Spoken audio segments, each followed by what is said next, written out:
الحمد لله رب العالمين والصلاة والسلام على رسوله الأمين ومن تبعهم بإحسان إلى يوم الدين اما بعد. سامعین کرام، آج کی تراویح میں سورۃ البقرہ کی تلاوت کی گئی ہے جو دوسرے پارے پر مشتمل ہے.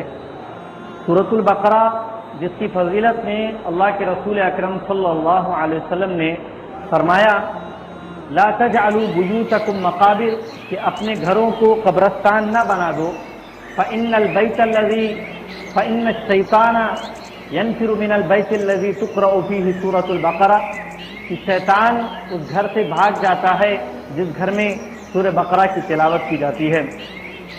لہذا ہمیں اپنے گھروں میں سورہ بقرہ کی تلاوت کرنی چاہیے.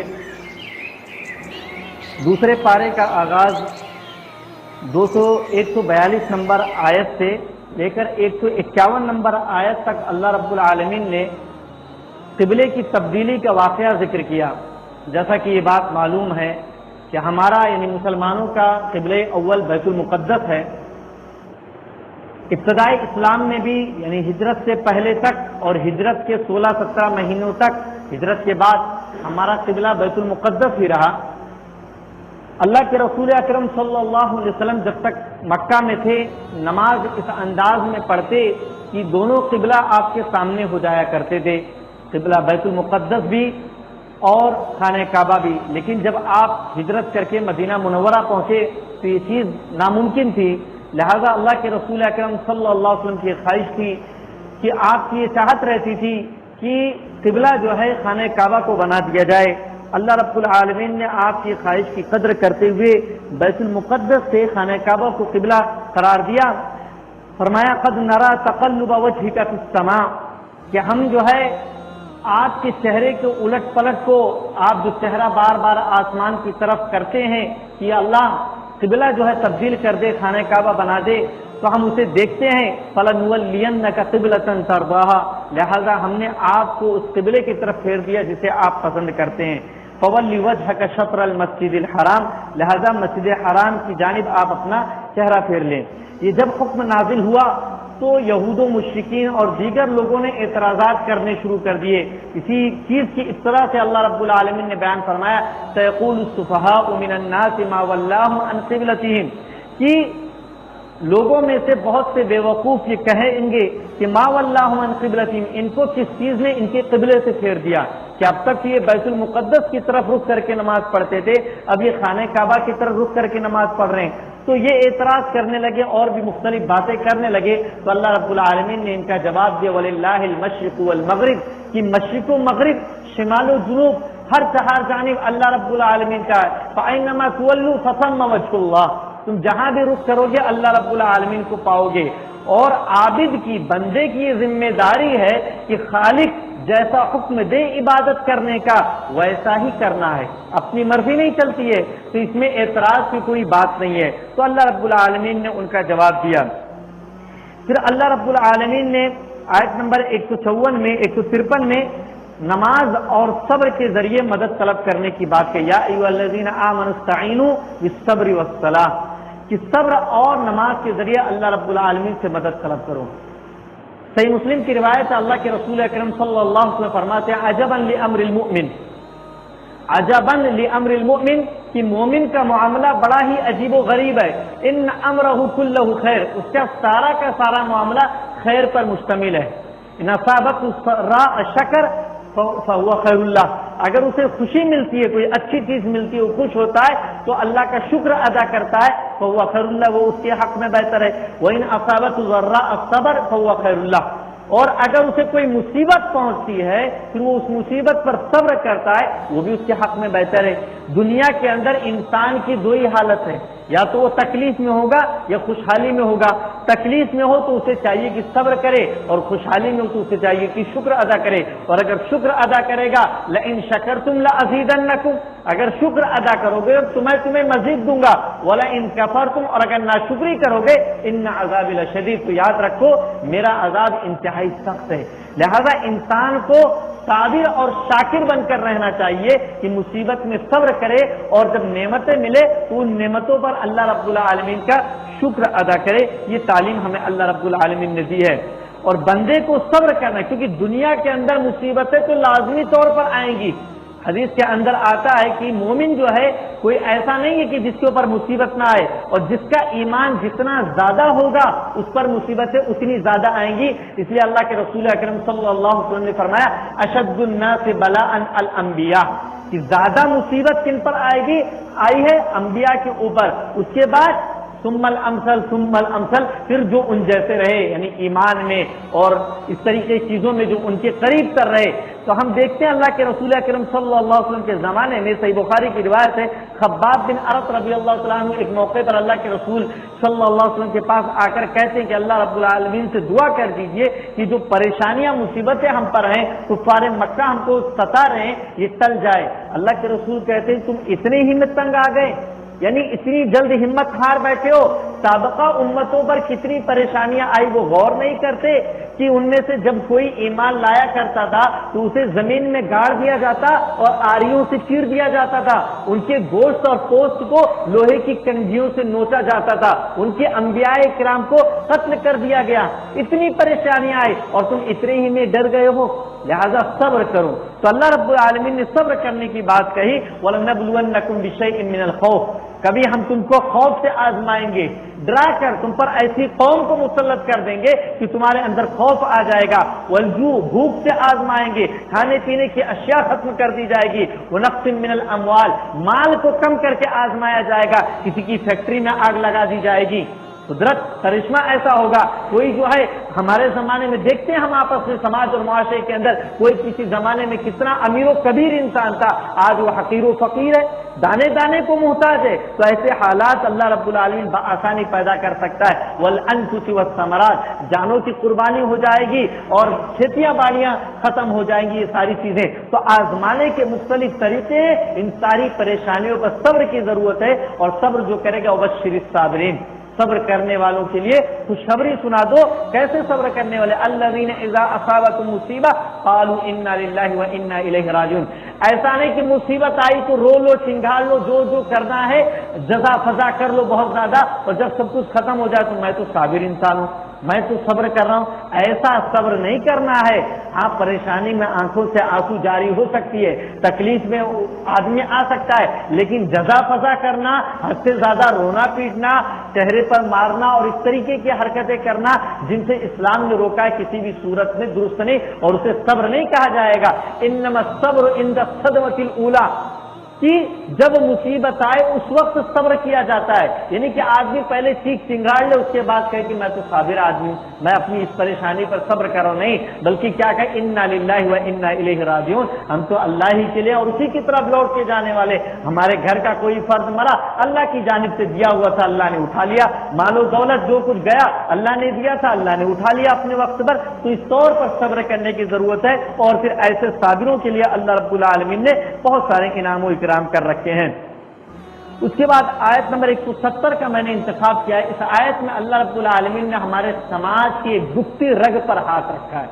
فرمایا وَإِذَا قِيلَ لَهُمُ اتَّبِعُوا مَا أَنزَلَ اللَّهُ قَالُوا بَلْ نَتَّبِعُ مَا أَلْفَيْنَا عَلَيْهِ آبَاءَنَا، کہ جب ان سے کہا جاتا ہے آؤ اللہ رب العالمین نے جو نازل کیا ہے اس کی اتباع کرو، اس کے مطابق چلو، تو کہتے ہیں بل نتبع ما الفینا علیہ آباءنا، نہیں بلکہ ہم اس پر چلیں گے جس پر ہم نے اپنے باپ دادا کو پایا ہے، اپنے رسم و رواج کو جو ہم نے اپنے خاندان میں، اپنے علاقے میں، اپنے ملک میں پایا، ہم اس پر چلیں گے۔ آج آپ کسی سے گفتگو کریں اور اس سے سمجھائیں کہ بھائی آپ کا یہ عمل قرآن کے مخالف ہے، قرآن کی فلاں آیت کے خلاف ہے، آپ کا یہ طریقہ سنت کے خلاف ہے، حدیث رسول کے خلاف ہے، آپ غلط کر رہے ہیں، تو کیا کہتے ہیں لوگ؟ یہی جواب دیتے ہیں کہ ہم نے یہ طریقہ اپنے گھر میں، اپنے محلے میں، اپنے سماج میں، اپنے معاشرے میں سالوں سال سے دیکھتے چلے آ رہے ہیں، 500 سال سے ہمارے معاشرے میں یہ طریقہ رائج ہے، یہ غلط کیسے ہو سکتا ہے؟ تو اگر آپ اپنی بات میں سچ ہیں تو جب انبیاء کرام ایسی آیت، اس معنی مفہوم کی آیت قرآن کریم میں بہت زیادہ ہے، میں یہی آیت پڑھ کے بتا رہا ہوں، بہت زیادہ آیتیں ہیں، تو وہ مشرکین بھی جب انبیاء ان کو کہتے تھے کہ آؤ اللہ نے جو نازل کیا اس کی اتباع کرو، اس کے مطابق چلو، تو وہ بھی کہتے تھے نہیں ہمارے باپ دادا سالہ سال سے ایسے چلتے آئے ہیں، ایسے کرتے آئے ہیں، وہ غلط کیسے ہو سکتے، ہم تو اسی کے مطابق چلیں گے۔ تو اگر وہ اپنی بات میں غلط نہیں ہے تو پھر اگر آپ اپنی بات میں غلط نہیں ہے تو وہ اپنی بات میں غلط کیوں کر ہو سکتے ہیں؟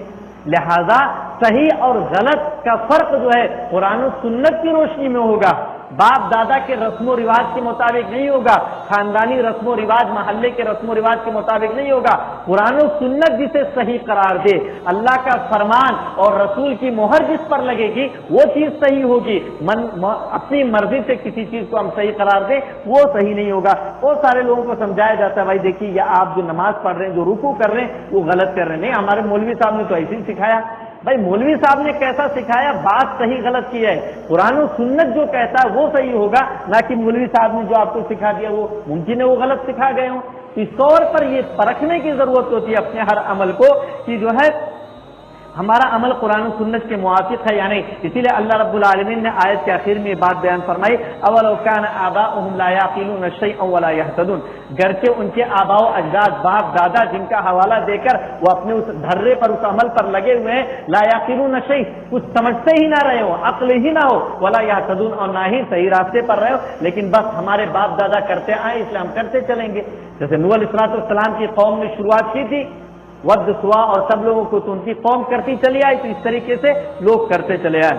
اس کے بعد میں نے آیت کا انتخاب کیا جس میں اللہ رب العالمین نے یہ بیان فرمایا کہ مقتولین کے سلسلے میں ہم نے تم پر قصاص کو فرض قرار دیا ہے۔ کتب علیکم القصاص، قصاص یعنی اگر کسی کو ناحق قتل کر دیا جائے، ناحق قتل کیا گیا اور اس کے اہل خانہ خون کا مطالبہ کرتے ہیں، فدیہ وغیرہ لینے کا یا معاف کرنا نہیں چاہتے ہیں، تو اہل خانہ کی خون کا مطالبہ کرنے کی وجہ سے حکومت وقت یعنی اسلامی حکومت، اہل خانہ خود نہیں کہ میں میرے بیٹے کو، میرے باپ کو کسی نے قتل کر دیا تو قتل کرنے والے کی گردن میں اڑا دوں، یہ مجھے اختیار نہیں ہوگا۔ حکومت وقت، حاکم وقت کے پاس فیصلہ ہوگا، وہاں مقدمہ جائے گا، وہاں فیصلہ ہوگا، وہ فیصلہ کرے گا، تب جا کر سارے قوانین کے حساب سے، ضابطوں کے حساب سے اس کا خون بہایا جائے گا۔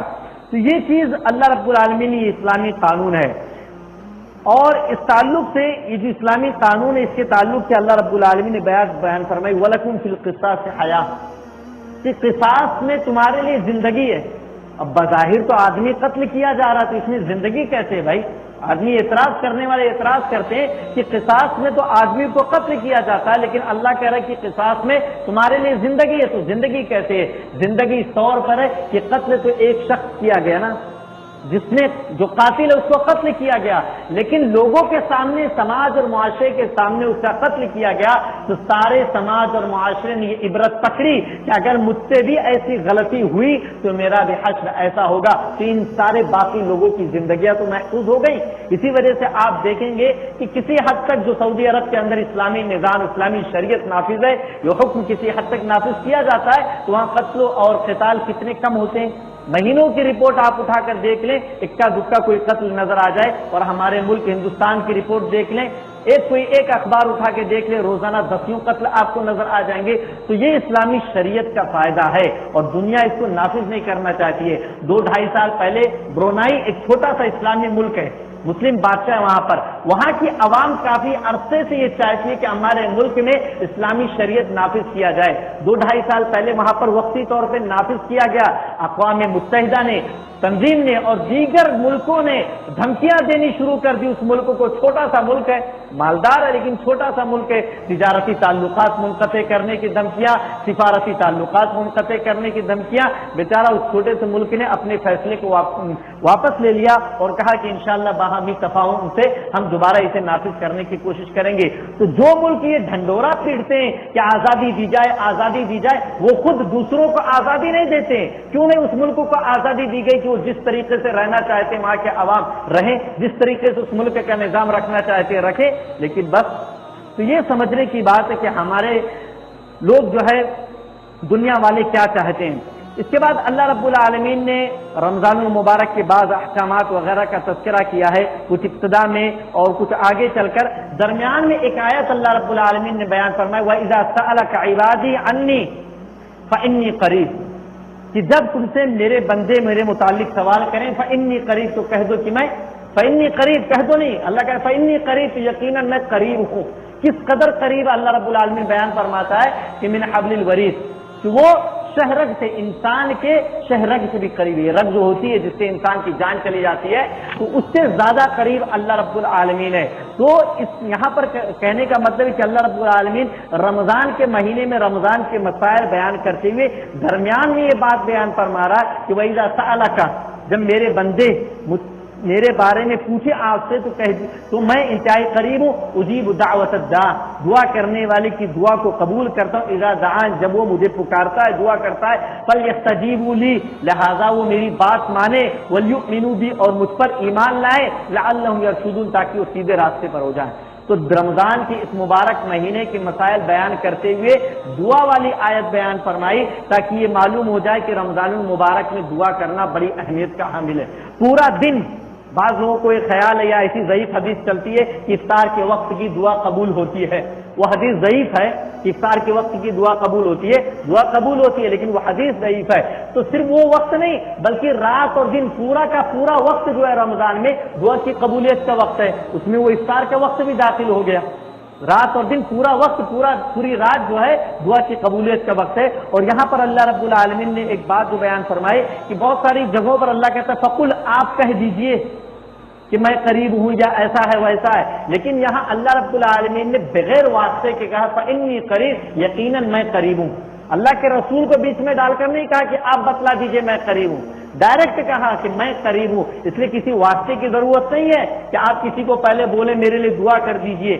آپ ڈائریکٹ دعا کیجئے، اللہ رب العالمین آپ کی دعا کو سنے گا اور جو قبول کرنا ہوگا اس حساب سے اللہ رب العالمین قبول فرمائے گا.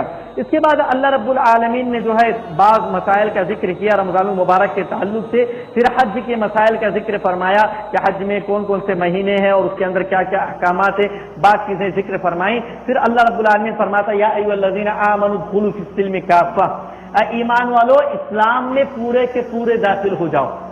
آدھے ادھورے مسلمان بننے کی ضرورت نہیں ہے. کل بھی اس تعلق سے کچھ باتیں ہوئی تھی.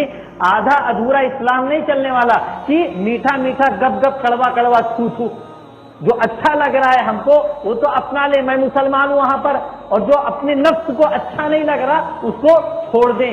جنت ایسے نہیں ملنے والی، حلوہ نہیں ہے کہ پکا پکایا اٹھا کے کھا لیے اور جنت پہنچ گئے. حفت الجنت بالمکارہ، مکروہات سے، ناپسندیدہ چیزوں سے جنت گھیر دی گئی ہے.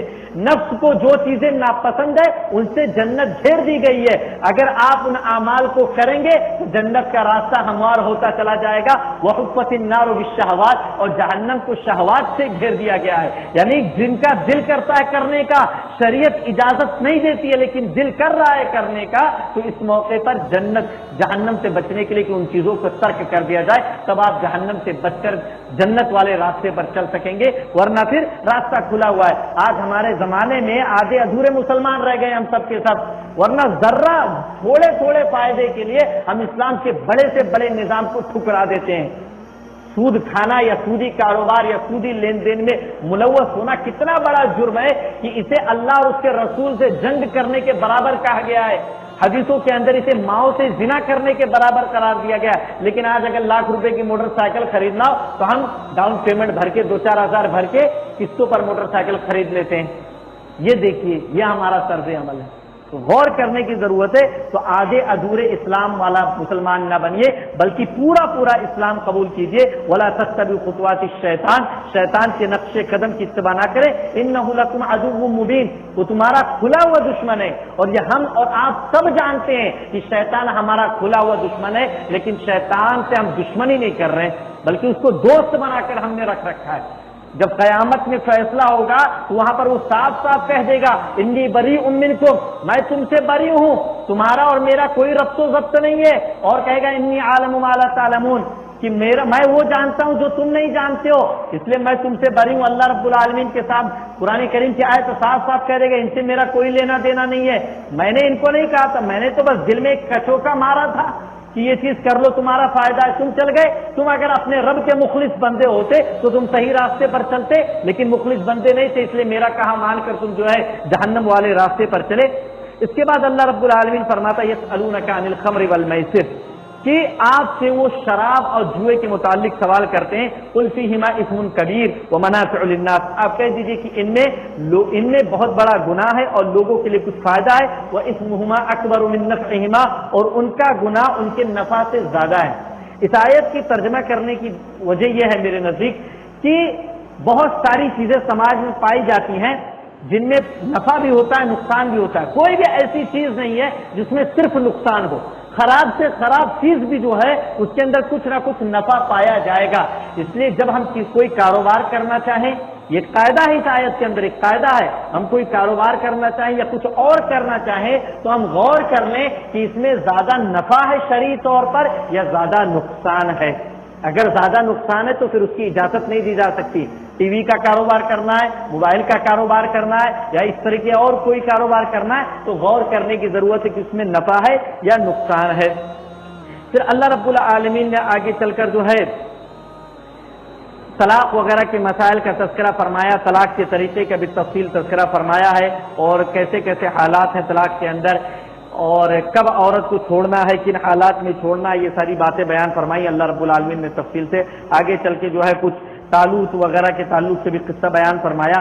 طلاق کی آیتیں بہت ہی سہل انداز میں، بڑا افسوس ہوتا ہے 2-2.5 سال پہلے جو طلاق ثلاثہ کا قانون پارلیمنٹ وغیرہ سے پاس کیا گیا، بہت ہی افسوس جب اس چیز کو آپ دیکھیں گے کہ مسلم سیاستداں پارلیمنٹ میں وہ بیان دے رہے ہیں جو قرآن کے مخالف ہے، وہیں پر غیر مسلم عورت، ممبر آف پارلیمنٹ غیر مسلم عورت قرآنی آیت کے حوالے سے انہیں اسلام کے صاف شفاف نظام کو سمجھا رہی ہے کہ تمہارے مذہب کے اندر تو طلاق کا اتنا اچھا سسٹم موجود ہے، طلاق کا اتنا اچھا نظام موجود ہے، لیکن مسلکی تعصب کی عینک لگا کر جب قرآن و سنت کا مطالعہ کیا جاتا ہے تو ایسی ہی حالت ہوتی ہے کہ قرآن کی صاف ستھری تعلیمات نظر نہیں آتی ہے اور غیروں کو موقع ملتا ہے کہ وہ ہمیں سمجھائیں کہ تمہارے قرآن میں کیا لکھا ہوا ہے۔ اللہ رب العالمین ہمیں قرآن کریم کو